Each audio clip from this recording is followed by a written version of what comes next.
வணக்கம். இது நம்ம கிச்சனில் நம்ம இன்னைக்கு என்ன பண்ண போகிறோம்னா தேங்காய் சட்னி அரைக்க போகிறோம். இதுக்கு என்னென்ன தேவைன்னா ஒரு மூடி தேங்காய், ஒரு கைப்பிடிச்சபடி அளவு பொட்டுக்கடலை, 2 காஞ்ச மிளகாய், 2 பச்சை மிளகாய், கொஞ்சோண்டு கருவேப்பிலை, இஞ்சி, தேவையான அளவு உப்பு. இதை போட்டு இதுக்கு அரைக்கிறதுக்கு கொஞ்சம் ஜலத்தையும் விட்டு இதை அரைச்சிக்கணும்.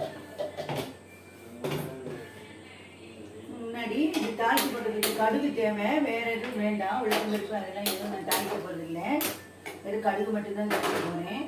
அதுக்கு சட்டியை காய வச்சுட்டு இதில் போட்டு எண்ணெயை விட்டுட்டா இது சூடாகிட்டு இருக்கும். அதுக்குள்ளே நம்ம இதை அரைச்சிருப்போம்.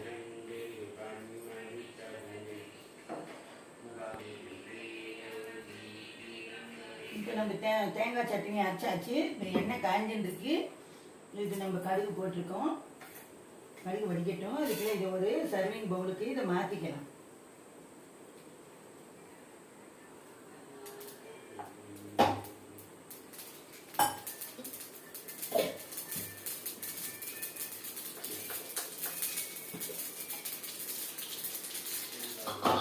கடுகு வடிச்சு வச்சு இப்போ இதை கடுகை இதில் தாளிச்சு கொடுப்போம்.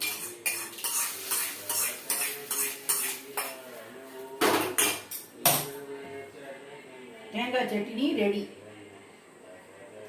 நீங்களும் இதுமாரி செஞ்சு போயிருங்க. நன்றி, வணக்கம்.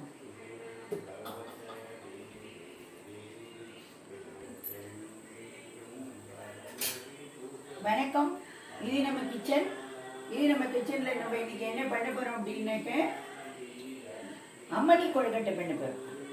அம்மணி கொழுக்கட்டைக்கு இப்போ என்னென்னா சட்டியில் எண்ணெய் சுட வச்சுருக்கேன். 2 ஸ்பூன் இதால் 1.25 கப்பு மாவு போட போகிறேன். அதுக்கு தேவையானதுக்கு ஒரு 2 ஸ்பூன் எண்ணெய் விட்டுக்கிறேன். இப்போ கடுகு தாளிக்கிறேன். வேற எதுவும் தாளிக்க வேண்டாம். இது சிம்பிள் தான் அம்மணி கொழுக்கட்டைங்கிறது. இப்போ நம்ம இதுக்கு என்ன தேவைன்னா எண்ணெயை வச்சுட்டு கடுகு தாளிச்சிட்டோம். வேறு எதுவும் வேண்டாம். இதில் ஒரு 1.25 கப்பு நான் மாவு எடுத்துக்க போகிறேன். 1.25 கப்பு மாவுக்கு 1.5 கப்பு ஜலம் விட்டுண்டா போதும்.